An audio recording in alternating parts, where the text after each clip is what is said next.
Hello and welcome to the Smokin Rubber podcast. I'm your host, Aaron Sharma. Industry up. And on today's episode, we'll be talking about one of the most iconic supercars of its era. Of course, the Lamborghini Huracan, or as it's pronounced, the Huracan, as well as the Ferrari 488. The iconic Ferrari-Lamborghini rivalry continues to this day. But we are talking about not the recent latest models, but the previous generation. Probably certainly fits the Lamborghini, probably the most famous, well-known car, certainly modern day. And the Ferrari, it's well-known rival, its competition. Yeah. So let's start us off with the Lamborghini Huracan. It first debuted in 2014 as the replacement model for the Lamborghini Gallardo. Sort of as Lamborghini's smaller V10 car, using of course the V10 compared to the Aventador, which that used a V12.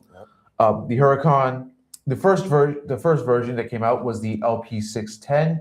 That used, of course, the V10, a mid-engine 5.2 liter, which made 602 horsepower. And I should also mention that all the Huracan generations these were naturally aspirated V10s. Yes. This was paired with a 7-speed dual clutch and with all-wheel drive. And also, fun fact, the same engine, the V10, was also used for the Audi R8. Of course, I believe, at least at the time or even now, Audi and Lamborghini, they were owned by the same company. Yeah, Volkswagen. So Volkswagen. So they, of course, share a lot of parts. Yeah. The Huracan 610, 0-60 of around 3 seconds with a top speed of 325 kilometers. And MSRP was a staggering $100,000. So certainly a pricey. Yeah. Yeah, depending obviously on the models. I think the STO being probably the most valuable one on the market nowadays. Certainly, but if you want something a little cheaper, the good news was in 2016 they introduced a cheaper lightweight model, the LP580. This one, of course, slightly used the same engine, but it was down-tuned to only 572 horsepower and had less RPM, only 8,000 compared to the 8,500 of the 610, as well as being only rear-wheel drive. That's still a lot of horsepower, though. Yeah, still plenty of horsepower. Performance-wise, it had a 3.5 second 0-60 and top speed of 320. So, of course, still competitive for the supercar of the era. Mm-hmm. The you can get either a coupe or a convertible. Yep. So those were essentially the main two Huracans for the time being. We see the convertible version of the 580. Mm-hmm. So these were essentially the two versions of the Huracan. The notable version, there was a performance version of the Huracan that wasn't too different from the regular 610. But in 2019, that was sort of the big last push of the Huracan before they transitioned to the model after. So in 2019, the Evo variation of the Huracan came out as the big sort of release, featuring an updated design with more aggressive aerodynamics and body kit. Now the V10 made up to 640 horsepower with a 0-60 of 2.9 seconds. Damn. Of course, with all this new power and upgrades, the price did increase to prices ranging from $260 to well over $300,000. Yeah. The Evo was also offered with all-wheel and rear-wheel drive. and similar to the previous generation, with the rear-wheel drive being less powerful, with only 602 horsepower and 0-60 of 3 seconds. Then we move on to the STO, which was sort of the racing version of the Huracan, with an even more aggressive design. Of course, you see the big spoiler at the back. Essentially, it was built as a road legal race car. The V10.8Us made upwards of 631 horsepower, but it did a 0-60 in around 2.6 seconds, and a top speed of 310 kilometers, with MSRP of about $3,300,000. Jeez. And as we reach the end of the Huracan's lifespan, we are going to talk. I want to bring up the Huracan Storado, which came out in 2023 as a sort of off-road rally version of the Huracan with the lifted base. A one you could daily. I mean, if you could try. Put roof rack. Yeah, certainly this is sort of competing with the Porsche 911 Dakar version, that rally car. Yeah. Sort of as a supercar rally, which is an interesting concept, if you ask me. I mean, they did partake. Porsche did partake in the rallies back in the day. Yeah, that's famous. The 5959. That was one of their famous rally cars, and there's a livery you could get that's inspired by it. Yeah, it's like a little red, yellow, purple. I also like the Porsche livery. Yeah, a lot. Yeah, I think it's with white, blue, and red, and then I think like a beige color.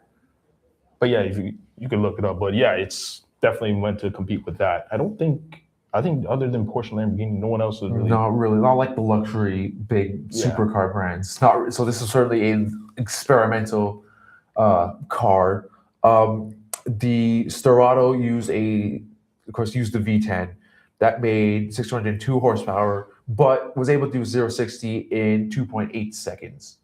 And that's pretty. So in 2024, the Huracan was sort of discontinued. Yeah. Replaced for the next generation of Lamborghini. I think it's called the Technica? Technica. Temerario? Yeah, Temerario. Temerario. I believe it's a hybrid. Yeah, hybrid this time. Yeah. But now let's move on to the Ferrari the Huracan was competing, the Ferrari 488. That came out in 2015. Sort of as, of course, Ferrari's sort of flagship, staple sports car. It was the first ever. It was not the first. It was actually the first time they used a turbo V8 since the 480, and of course the V8. It was a 3.9 liter twin turbo V8, only made about 661 horsepower. Yeah. Of course, there was a few special versions. So later on, we had the 488 Pista, which was sort of an upgraded, more sport car. It was racing model. That made about 710 horsepower. Jeez. Yes, very powerful.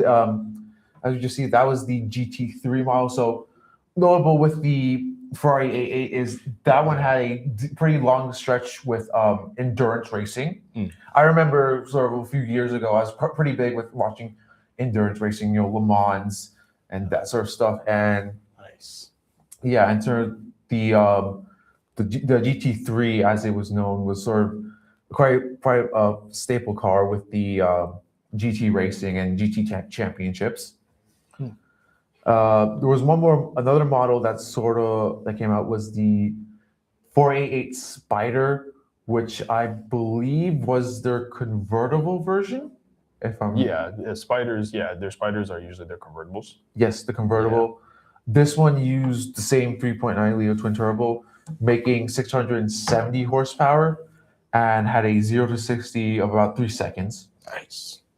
Top speed about 325 horse. So certainly when you're looking at performance, the Huracan and the 488 pretty comparable if you sort of compare the two. Yep.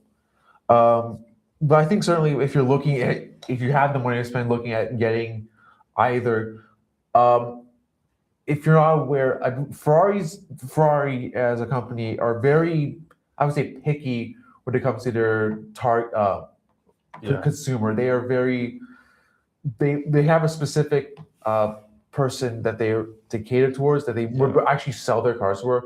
Whereas Lamborghini, they're more open. They're more of the they're popular for a reason. They're very easy in a sense of buying a supercar. You don't have to have like a wait list or have an allocation, because Ferrari, I think they want people, like, if you wanted your first Ferrari, you'd have to have like probably buy a specific type of Ferrari. You have to buy like a used one first before you can order a brand new one. Yeah, like certainly having a recurring customer. It's kind of it's ridiculous, but it's sort of their trademark thing. Yeah, their branding. That's what they're trying to do. Yeah. Whereas like Lamborghinis, traditionally you could just go into the Lamborghini dealer and spec it out how you want and just wait for it to take delivery. Yeah. Is there? Do you have anything else to add for like the Ferrari or even the? No, I don't really have as much else to add to it. I certainly wouldn't talk about the Ferrari 488. It's talk about specific design. It's certainly that this mid-car, mid-sized car that they usually do. It was the successor to the 458, which in my opinion is sounds better, looks better. I think it's probably the more design wise a little better. But I think the car even before that, the 430, I think that's probably like my favorite Ferrari. I'd even take the Gallardo over the Huracan. Yeah, the Gallardo, certainly with the Gallardo design. I always compare it, I think, to a frog. Because because the proportions are kind of weird on the Huracan. Like the way it's kind of sloped, it's like. Well, I think the Huracan's a little bit more good, but it's Well, going to the Huracan, I think it's a little bit more in terms of the Gallardo and Huracan. The Huracan's like a little more angular, sharper, especially in the front. Yeah. Whereas the Gallardo had like the weird squarish stop front in weird square stop. Yeah. I would say if you're talking about like the 2005, 2006 models, I could see how looks a little weird in the back, but I think like 2011, 2012, the Gallardo looks way better. Yeah, you could argue. I think part of it also is just I feel like because the Huracan's so like popular, you're often seeing it a lot. And also, I feel like the design wise, it just looks like there's not really like a specific Huracan design. Like I feel like it sort of set the table for what a Lamborghini should look like moving on into modern day. Yeah. So like a lot of the modern stuff kind of looks like the Huracan. True. And like the Aventador as well. Like they kind of look the same. So that could be like a reason. Whereas the Gallardo, it has like some more of the unique discerning features towards it. Mm-hmm. And then going with the Ferrari, it's sort of that one was sort of like a subtle change, going like more from the rounded like to something more sleeker, aerodynamic, even moving forward. And then after the 488, it was replaced with the F8. Oh, I think that's a better looking car. Than the F88. Yeah. But I think that's pretty much it for those two cars. So I'm going to ask you just one last question. Yep. If you had to pick between the two, which one would you choose? I'll go for the Lamborghini. Probably. The colors? Bright green, yellow, even go pink. Yeah. So, certainly with color choices. Like, I'm not sure like for the Ferrari, I don't think you can choose anything. It's more classy. The Ferrari's more classy. The Lamborghini's a bit more showy. Yeah. But I mean, if you want a car like that, you might as well just go all out. Certainly. I feel like the Ferrari, like you had to just choose the red. There's no other really option that you could pick from it. It just looks great in red, whereas the Lamborghini, it can be any color. Yeah. Well, with that, I think that is the end of our episode. Thank you for joining us for the Smokin Rubber podcast. I'm Arun Sharma. And I'm Destriat. And we'll see you next time.